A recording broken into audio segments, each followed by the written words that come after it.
Simpolo foundation દ્વારા મોરબીની મયુર hospital ખાતે વિશિષ્ટ ડાયાલિસિસ સેન્ટરની શરૂઆત કરાઈ છે. આ સેન્ટરમાં 6 અદ્યતન ડાયાલિસિસ મશીનો સ્થાપિત કરાયા છે, જેના માધ્યમથી મોરબી તથા આસપાસના વિસ્તારના લોકોને કિફાયતી અને ગુણવત્તાસભર કિડની સારવાર સેવાઓ ઉપલબ્ધ થશે. આ સેન્ટરનું ઉદ્ઘાટન ગુજરાત સરકારના રાજ્યમંત્રી શ્રમ, કૌશલ્ય વિકાસ અને રોજગાર વિભાગના મંત્રી કાંતિભાઈ અમૃતિયાના હસ્તે કરાયું હતું. કાર્યક્રમમાં સિમ્પોલો ગ્રુપના સ્થાપક ઠાકરસિંહભાઈ અઘારા, સીએમડી જીતેન્દ્રભાઈ અઘારા અને વિશેષ અતિથિ તરીકે વિશાલ આદિત્ય જાડેજા ઉપસ્થિત રહ્યા હતા. મોરબી વિસ્તારમાં અનેક દર્દીઓને નિયમિત ડાયાલિસિસ સારવાર મેળવવામાં પડતી મુશ્કેલીઓને ધ્યાનમાં રાખીને આ સેન્ટર ખુલ્લું મુકાયું છે. કંપનીની CSR પહેલ હેઠળ સિમ્પોલો ફાઉન્ડેશન દ્વારા ડાયાલિસિસ સેન્ટરની સ્થાપના માટે સંપૂર્ણ મશીનરી ખર્ચનો સહયોગ આપવામાં આવ્યો છે. આ પહેલ છેલ્લા 24 વર્ષથી કિડની સંબંધિત સારવાર સેવાઓ આપી રહેલી BT સવાણી કિડની હોસ્પિટલના સહયોગથી હાથ ધરવામાં આવી છે.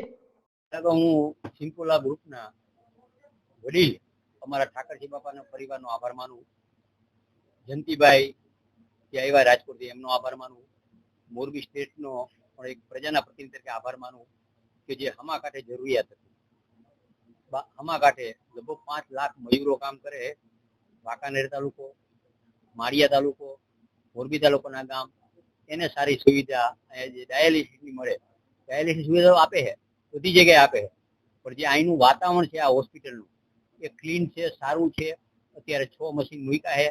ભવિષ્યમાં પણ જરૂર પડશે તો સંસ્થા દ્વારા જીતુભાઈ જયંતિભાઈ કીધું વધારે મૂકી અને પ્રજાને ફાયદો છે એ આયોજન કરીને આજે મને અતિ આનંદની વાત છે કે આ કાર્યક્રમમાં હાજરી આપી અને મને જે જરૂર જે મારો સ્વભાવ છે જેમ ઠાકરજી બાબાનો સેવા કરવાનું એ મોટું સેવાનું ફળ અહીંયા બનશે.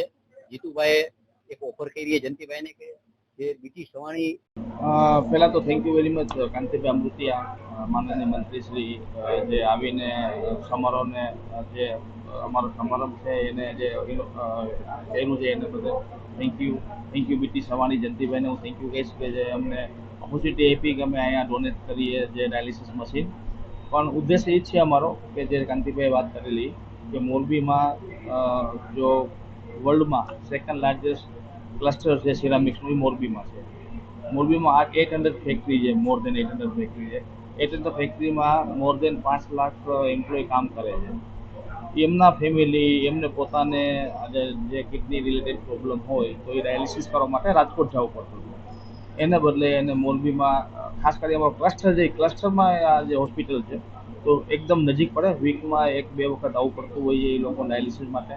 અને અમે જયંતિભાઈ સાથે વાત કરીને અમે એવું પણ કરીએ છીએ કે ફ્યુચરમાં કિડનીના રોગ ઓછા થાય તો એના માટે પ્રી કેમ્પ કેવી રીતે કરવો, ચેકઅપ કેવી રીતે કરવું, એમ્પ્લોયનું પ્રી ચેકઅપ કરવું, જેના હિસાબે ફ્યુચરમાં કિડની જ ખરાબ ન થાય એના હિસાબે પણ અમે આગળ જતાં અમે કેમ્પ કરશું.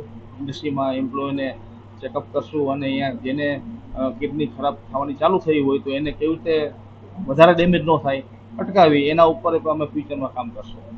મૂક્યા છે 6 મશીન મૂક્યા છે, પણ મેં જયંતિભાઈને કીધું છે કે ગમે એટલા મશીન મૂકવા પડે ફ્યુચરમાં આપણે ભગવાનને પ્રાર્થના કરી દર્દીઓ વધે નહીં, પણ જે દર્દીઓ છે એ દર્દીઓને કેમ સારવાર મળે, ટાઈમે સારવાર મળે. અને આપણે બધાને ખબર છે કે આપણે ડેવલપમેન્ટ તરફ જઈ રહ્યા છીએ તો ટાઈમ બહુ ઇમ્પોર્ટન્ટ હોય છે, ચાહે ગરીબ હોય કે પૈસાવાળા હોય એને બંનેને ટાઈમ બહુ ઇમ્પોર્ટન્ટ હોય છે.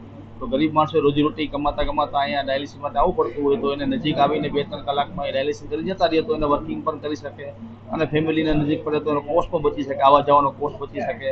તો ફ્યુચરમાં પણ ગમે એટલા મશીન મૂકવા પડે તો અમે કીધું છે સિમ્પલ ફાઉન્ડેશન રેડી છે કે ભાઈ ગમે એટલા મશીન મૂકવા પડે તો અમે ડોનેટ કરવા માટે રેડી છીએ. JDC ન્યૂઝ સાથે સંજીવ રાજપૂત, મોરબી.